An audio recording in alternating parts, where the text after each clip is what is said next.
আপনি কি জানেন গভীর রাতে আরামের ঘুম ভেঙে মাত্র ৩০ দিন কয়েক মিনিট তাহাজ্জুদ পড়লে আপনার ব্রেন এবং মানসিক স্বাস্থ্যে বিজ্ঞানের দৃষ্টিতে কি অবিশ্বাস্য ম্যাজিক ঘটে? চলুন দেখি।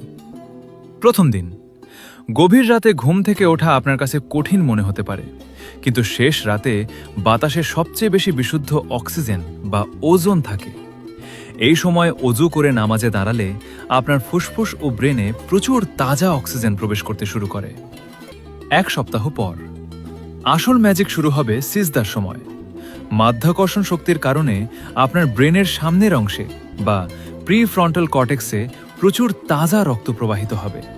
এর ফলে আপনার ব্রেনের নিউরনগুলো সুপারচার্জড হয়ে যাবে এবং আপনার ফোকাস বা বুদ্ধি বহুগুণ বেড়ে যাবে।